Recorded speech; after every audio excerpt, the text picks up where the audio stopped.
Cet outil révolutionnaire écrase littéralement les solutions populaires de génération d'images.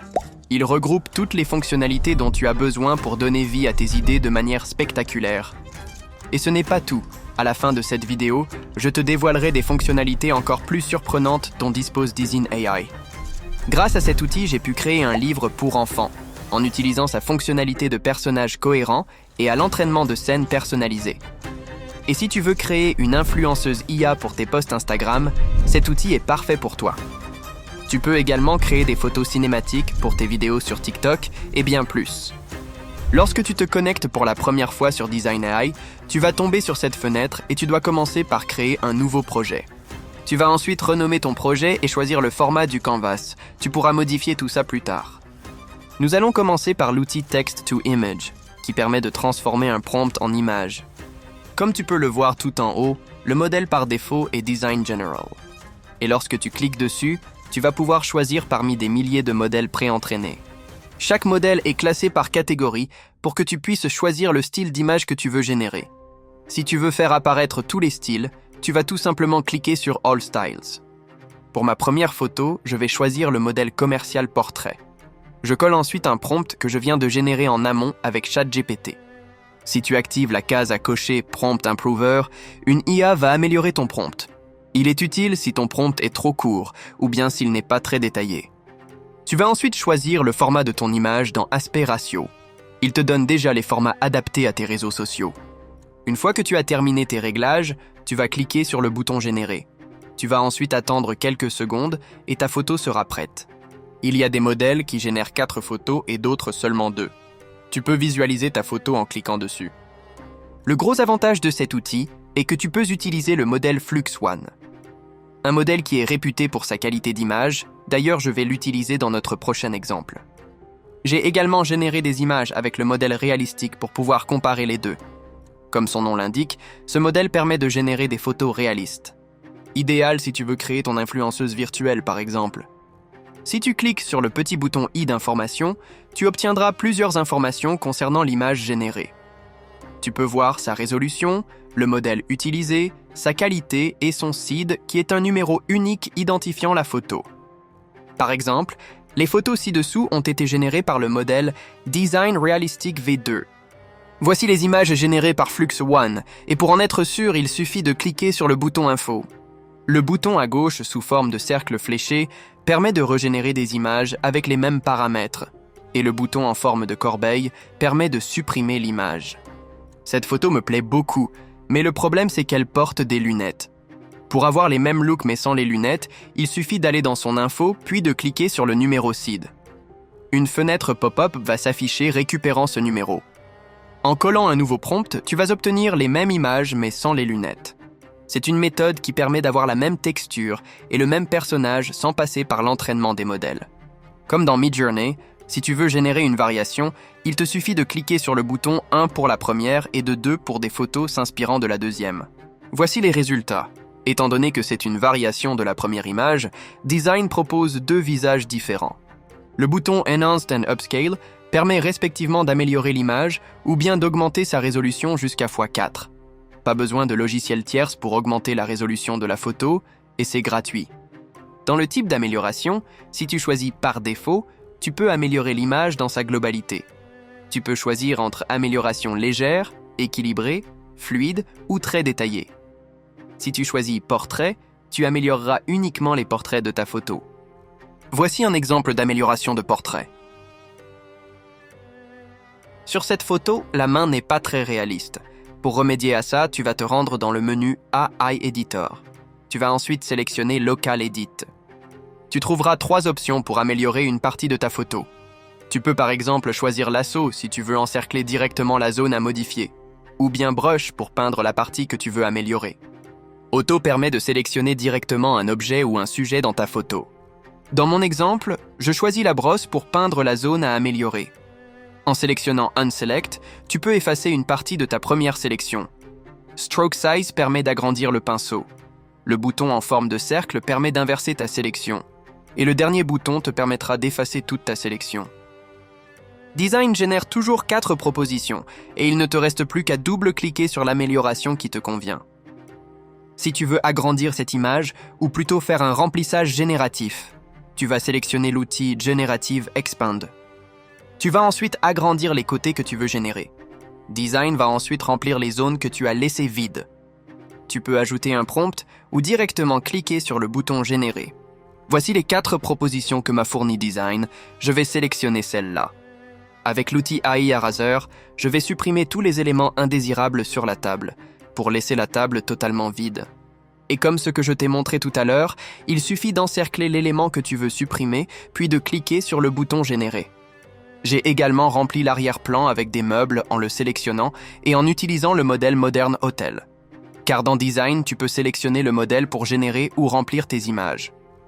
Tu peux également ajuster l'intensité de l'application du modèle dans ton image.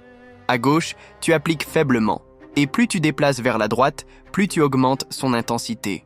Je vais maintenant injecter sur la table le sac le plus cher du monde. Pour ça, je vais sélectionner l'outil Insert Object. Tu vas ensuite sélectionner la photo que tu veux insérer dans l'image. Puis tu vas taper ton prompt. Au départ, j'avais envisagé de mettre un smartphone, mais je me suis dit qu'une femme sans son sac, c'est un peu bizarre. Il ne te reste plus qu'à peindre la zone où tu veux insérer le sac le plus cher du monde, et voilà le résultat. N'est-ce pas magnifique? Si tu fais de l'e-commerce, cette fonctionnalité de design devrait t'intéresser. Elle te permet de supprimer automatiquement l'arrière-plan de ta photo grâce à une fonctionnalité intégrée de design. Une fois l'arrière-plan supprimé, tu pourras mettre en valeur ton produit avec des arrière-plans déjà existants ou avec des prompts. Voici quelques résultats de produits mis en évidence sur des arrière-plans personnalisés. La fonctionnalité Product Background met à ta disposition plusieurs arrière-plans et il te suffit simplement de cliquer dessus pour générer ta photo. Tu peux également demander à ChatGPT de te fournir un prompt qui met en évidence ton produit et tu pourras l'utiliser dans Design pour générer l'arrière-plan pour toi. S'il y a des parties que tu n'apprécies pas, tu peux utiliser l'édition intégrée de Design pour les rectifier, exactement comme l'outil de remplissage génératif de Photoshop. FaceKit est une fonctionnalité de design qui te permet d'améliorer le visage d'une personne ou de le remplacer. Cet outil te plaira si tu souhaites faire du face swap. Pour utiliser cette fonctionnalité, il te suffit de télécharger le visage de la personne que tu veux échanger et de cliquer sur le bouton « Générer ». Tu pourras constater la performance de Design car il réussit à détecter la présence de 2 visages dans la photo et te laisse choisir lequel tu veux remplacer. Il ne te reste plus qu'à cliquer sur le bouton « Confirmer » pour laisser l'outil s'occuper du reste. Comme tu peux le constater, le résultat est impeccable et tu as même l'embarras du choix car il te propose 4 options. Si tu veux créer des livres pour enfants, j'ai déjà créé plusieurs vidéos traitant de ce sujet. Ici, je vais te montrer une fonction avancée de design qui te permet d'obtenir une scène cohérente et personnalisée que j'ai moi-même utilisée pour créer un livre pour enfants. Cette fonctionnalité s'appelle Quick Style et Pro Style. Si tu veux entraîner rapidement une texture d'une image que tu souhaites répliquer, tu peux utiliser Quick Style. Mais si tu veux entraîner un modèle de texture de scène de manière plus poussée, tu peux utiliser Pro Style. Il te suffit de télécharger 3 à 10 photos pour entraîner ton modèle personnalisé. Une fois toutes tes photos téléchargées, tu vas donner un nom à ton modèle. Puis tu vas lancer l'entraînement en cliquant sur le bouton « Entraîner ». Ça va te prendre une vingtaine de minutes. Une fois ton modèle entraîné, tu vas le retrouver dans My Style. Tu cliques dessus pour pouvoir l'utiliser comme les autres modèles d'ailleurs.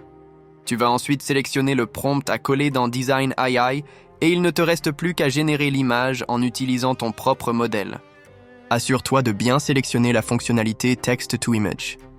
Tu peux reproduire fidèlement le style de ton modèle en augmentant le paramètre de Style Intensity. En cliquant sur le bouton « Générer », tu obtiendras ces résultats. Tu constateras que les images suivent fidèlement le style des photos entraînées et tu pourras créer un livre pour enfants avec une scène cohérente en utilisant cette technique. Maintenant, il y a 2 façons de placer ton personnage principal dans la scène. Soit tu pré-entraînes ton personnage, soit tu fais du glisser-déposer. Ici, comme pour la scène de tout à l'heure, j'ai déjà entraîné mon personnage principal, qui est un petit dragon tout mignon. Et avant de cliquer sur le bouton « Générer », tu dois dessiner un cercle dans la scène pour savoir à quel endroit tu veux placer ton personnage. Comme ce que je t'ai expliqué dans l'exemple de l'influenceuse IA, tu peux utiliser un lasso ou bien utiliser une brosse. Et voici le résultat. N'est-ce pas extraordinaire? Dis-moi quel outil IA peut atteindre un tel niveau d'utilisation.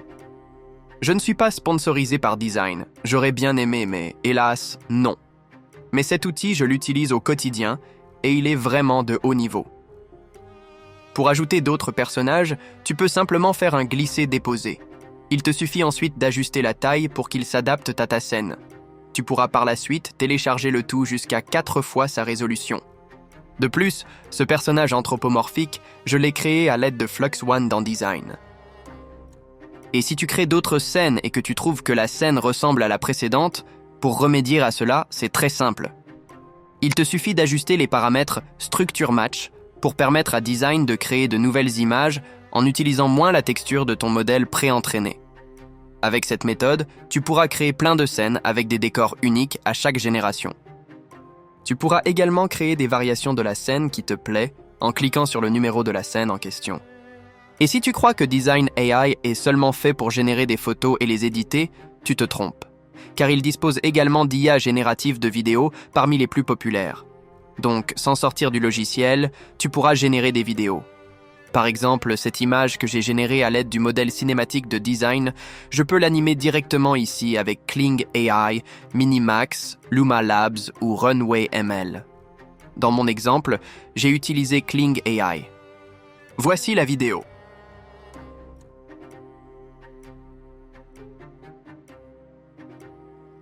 La dernière fonctionnalité que je vais aborder ici est la 3D. Dans Design, tu peux créer des objets 3D.